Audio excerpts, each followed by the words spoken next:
pas banget nih kita lagi ngumpul. Baru ingat nih aku ada teman kita si Betty. Betty yang di grup itu. Iya, yang jarang ikutan chat di grup lah. Pokoknya dia emang silent banget. Temenku ngalamin ini KDRT.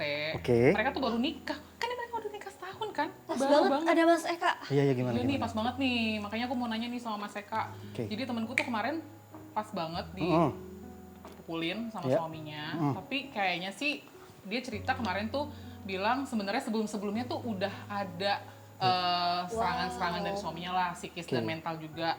Nah kemarin tuh kayak klimaksnya gitu, bener-bener sampai berdarah bibirnya, terus matanya lebam, badannya juga katanya sakit gitulah. Ini dia lagi kabur nih, karena dia belum berani cerita ke keluarganya dan dia belum berani takut lah ketemu suaminya karena suaminya tuh gimana sih? Galak gitu ya kelihatannya sih. Iya di depan ya. keluarganya katanya tuh kayak nggak ada apa-apa.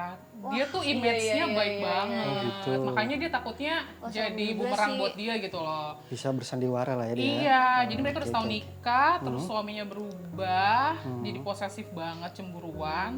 Nah, aku nggak tahu sih triggernya apa kemarin, parah banget sampai dipukulin. Kalau kayak gitu gimana Gimana ya ya? Mas ya? Bisa nggak sih si teman kita ini ngelaporin ke polisi?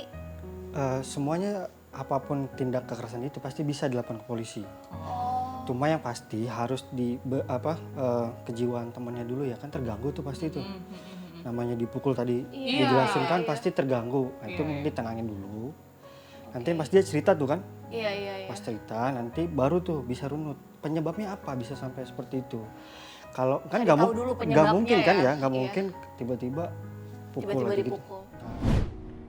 Oke Pak, baik. Nanti saya akan coba koordinasi dulu sama tim yang lain.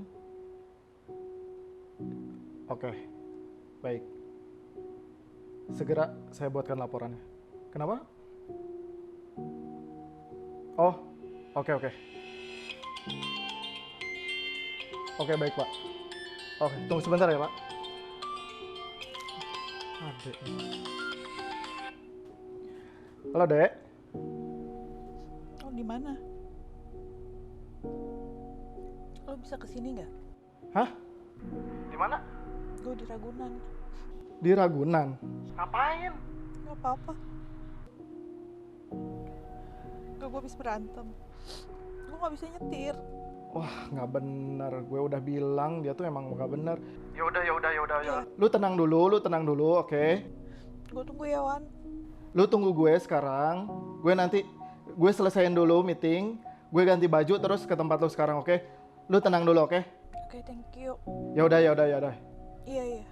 Thank you. Dah. Yuk. Aduh, ada-ada aja si Ade.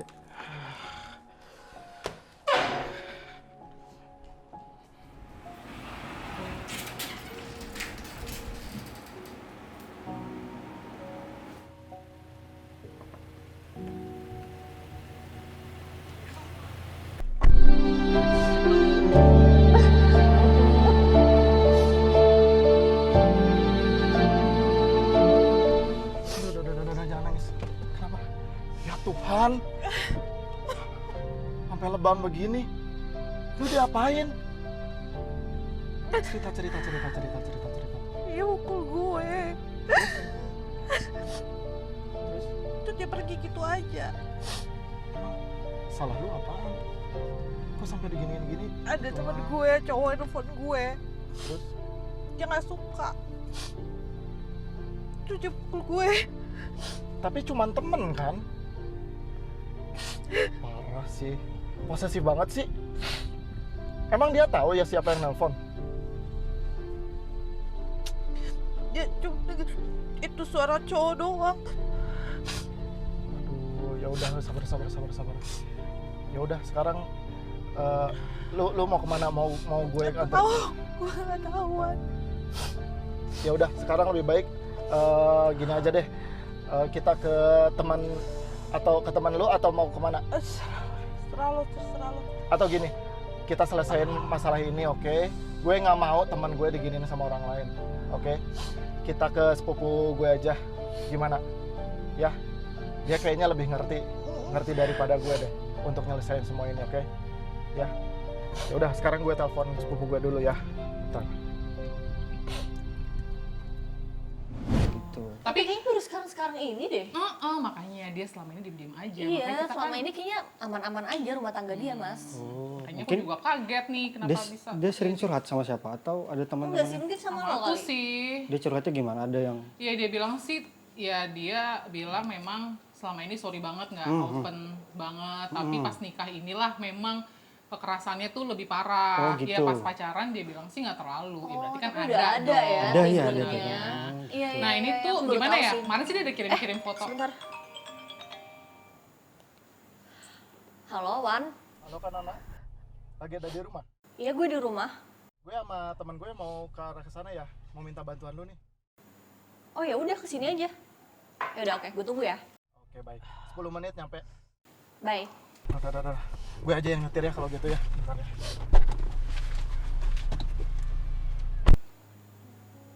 Si Awan. Si Awan sepupu gue mau kesini. Ntar ngumpul-ngumpul aja ya. Oke, Iya, siap, nggak apa-apa, santai. Jadi Jadi gimana Mas Eka? Tadi sampai mana tadi kita ngobrol? Jadi temannya ditenangin dulu jiwanya, udah tenang. Pasti dia cerita tuh semua tuh ngalir. Nah ceritanya selesai, bikin kronologinya. Oh, dibikin aja gitu. Ya. Diceritain tulis tangan. Penyebab paling besarnya dia sampai dibukulin kayak gitu kan pasti ada tuh. Iya Triggernya. Ya, nah setelah selesai dikumpulin, nah baru kasih penjelasan bahwa ini bisa dilakukan proses secara hukum. Oh, oke. Terus yang luka-lukanya yang dia alamin itu? Luka-lukanya itu bisa dilakukan visum. Nah kalau nggak salah itu dari luka itu kurang lebih 3 kali 24 jam ya, itu masih bisa tuh lakukan visum. Bisa langsung segera tuh di visum. Nanti langsung kasih ke polisinya aja Betul, gitu polisi semuanya. nanti. Nah, pasal-pasal berapa, Mas? Itu masuk dalam Undang-Undang KDRT 23 tahun 2004. Itu di pasal 44, hukumannya kurang lebih 4 tahun penjara deh. Oh, bisa tuh nanti kalau bilangin. Benar. Kurang banyak ya tapi ya. Iya, tapi kayak kalau Tapi resikonya hubungannya bisa end. bisa Oh, cerai. bisa cerai. Itu kadang Jadi bisa- lanjut perceraian. Benar, bisa. Nanti mungkin dikasih tahu dulu sama temannya itu, ini ada konsekuensinya loh. Gitu. Oke. Jadi kan kadang nggak tahu, tiba-tiba mau lapor, tiba-tiba akibatnya mereka nggak paham. Coba lo Iya temenin sih. deh, itu kasihan. Iya deh, ntar aku kasih tahu si Betty Ntar deh. lo bantuin lapor polisi, ntar dibantuin sama Mas. Berarti aku visum dulu nih, Iya, ya betul, kan? Terus visum. aku saranin dia ke psikolog ya. Betul. Assalamualaikum. Waalaikumsalam. Oh, Kayak saudara gue deh, tolong ya bukain. Disambut tolong. Nanti kita ngobrol-ngobrol aja ya, kenalan sama saudara saya. Ya ampun deh, muka lo kenapa kayak gini sih, Deh? Diapain lo? Duh. Wan, kenapa sih, Wan? Kamu kenapa? Nggak tahu ini, aduh. Awan, kamu apain? Bukan Kak, ini. Oh ya, ini kenalin teman aku Ade namanya. Hai Ade, kamu kenapa Ade? Ya gue datang lo. Ya, jadi gini, tadi kan nggak tahu kenapa aku lagi kerja gitu di rumah, terus dia telepon. Terus dia, Wan minta bantuan gitu kan, aku panik kan. Iya. Pas aku samperin, keadaannya udah gini, katanya sih, sorry ya Dek, katanya sih kena pukul sama pacarnya gitu. Kok bisa? Kok bisa ya? Gimana ceritanya gimana? Ceritain ke kita. Ini pas banget nih ada temen aku, expert hukum, Iya. Mas gitu. Eka di sini namanya. Iya. Halo. Udah. Tenang dulu, Tadi- tenang. Kan tadi kan lagi mau jalan. Terus pas ya biasa ribut-ribut gitu gara-gara aku dapat telepon dari temen aku. Nggak tahu mungkin jelas-jelasan gitu kali ya, Mas. Terus dapat telepon dari teman aku cowok. Terus ya dia tahu dia nggak suka gitu. Iya. Gitu.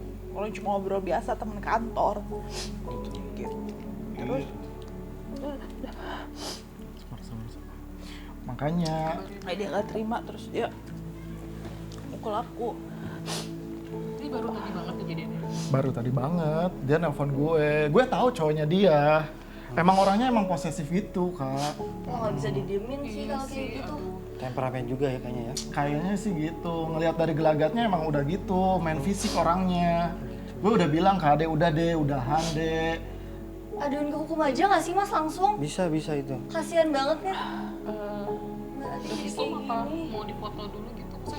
Lu sempet ini nggak sih, Deh? Belum sih.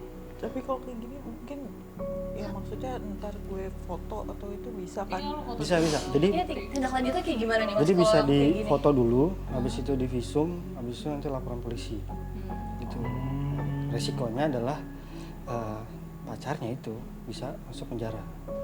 Oh, bisa dipenjarakan ya? Karena ada diatur di KUHP pasal 351 sampai 358 itu tentang penganiayaan. Hukumannya itu bisa dari 8 bulan paling minimum sampai 15 tahun. Wow. Tergantung dari klasifikasinya berat atau ringan atau sedang gitu.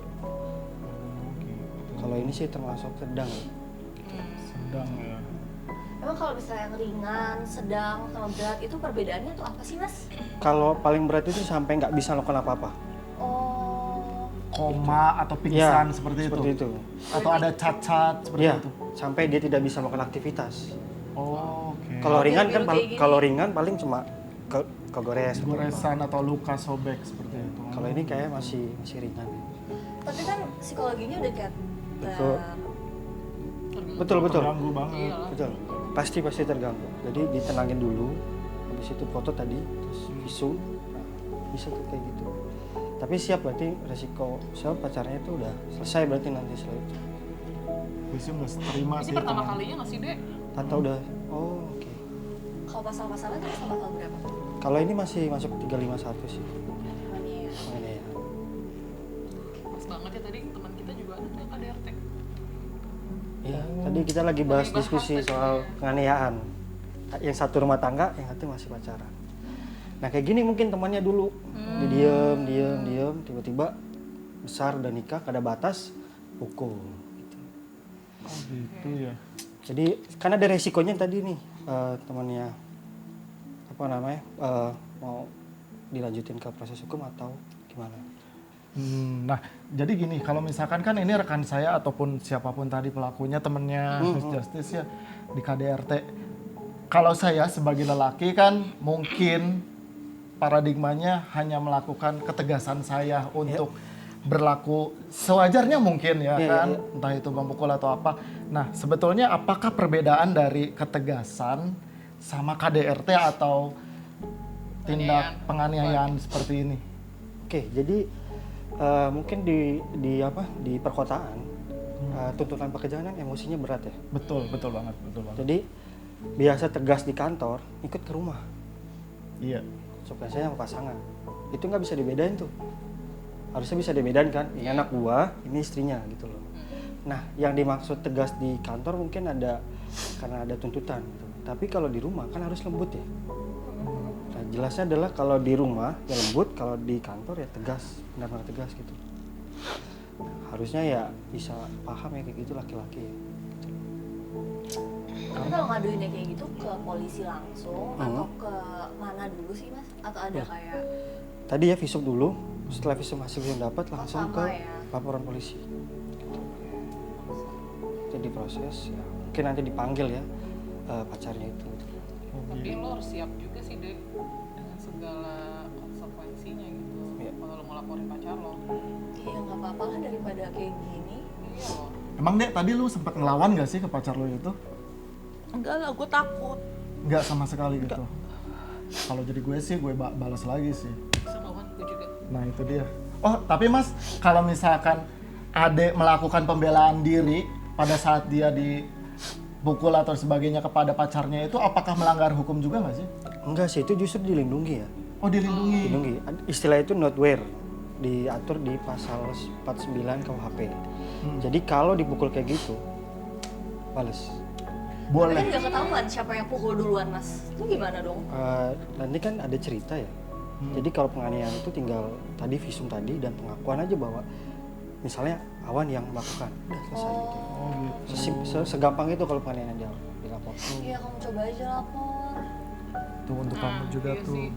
Tapi terkait yang KDRT yang tadi sebelumnya aku ceritain tuh Mas, sama yang Ade alamin, itu boleh nggak sih kalau misalnya kita teman-temannya atau keluarganya yang tahu atau tetangganya yang ngelaporin? Karena kadang tuh kalau pasangan kan suka masih labil ya.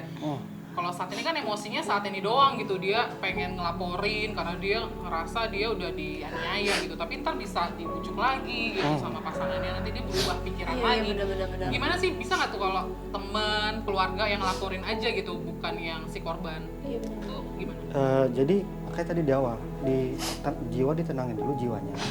Setelah tenang pasti kan dia udah bisa cerita tuh, ngalir. Nah ketika ngalir itu dijelasin tuh konsekuensinya. Jangan sampai nanti di tengah jalan dibilang sayang, aku minta maaf dengan, terus lulu, terus selesai, nanti melakukan kayak gitu lagi gitu loh. Tapi jadi mendingan dia ya Mas yang ngelapor sendiri. Iya, mending kayak gitu. Jadi apa namanya, dari awal udah tahu konsekuensinya, jelas gitu. Harus kesadaran diri Iya. sendiri untuk melapor sih. Ya, nggak boleh ditekan gitu ya. Nggak boleh ditekan. Benar juga sih. Kamu temenin aja berarti. Nah, aku udah mau tanyain lagi nih Mas. Iya. Kalau korban KDRT, penganiayaan terhadap perempuan kayak gini nih, itu masih ada apa namanya untuk ruang mediasi gitu nggak sih buat mereka? Oh iya, pasti hal pertama yang dilakukan pasti dipertemukan dulu tuh para pihak. Ditanya maunya seperti apa gitu loh. Oh iya. Kalau memang nggak ada kecocokan lagi, ya udah. Gitu. Oh tetap ada ya.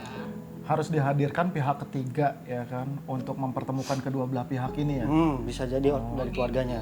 Keluarganya ya. Jadi dari kasus tersebut dapat dijadikan pelajaran bahwa pelaku kekerasan dapat dikenakan hukuman yang berlaku. Bagi para korban harus berani melapor. Alangkah baiknya kalau ada masalah dibicarakan atau diselesaikan secara baik-baik. Jangan jadikan masalah tersebut sebagai alasan untuk melakukan kekerasan. Oke, kalau kayak gitu saya siapin dokumennya dulu. Oke. Nanti kita calling-callingan lagi ya. Oke, baik. Aku sekalian pamit kalau gitu. Oke, Iya, makasih tapi banget. Mas Eka, Mas. makasih Oke, Mas. ya makasih. Makasih. Aduh. Udah lo mau jalan sekarang juga. Gimana? Siapin aja dokumen-dokumennya. Temenin Lebih gue ke rumah cepat, sakit lebih dulu baik, kali ya guys. Wan ya buat Ya ini. udah, Kak sama Miss Justice, aku nemenin Ade dulu ke rumah sakit ya. Oke. Gue mau visum dulu, pokoknya nih apa yang harus disediain ya. Iya benar-benar. Temenin ya Wan, kasihan. Yaudah. Thank you ya. Ya. Hati-hati ya, Iya. Dek. Bye. Sabar ya. Nah. Non, yuk kita ke tempat si Betty. Ya udah kalau gitu gue ganti baju dulu ya. Iya, boleh. Nggak lama kan? Enggak, kok sebentar. Setrum.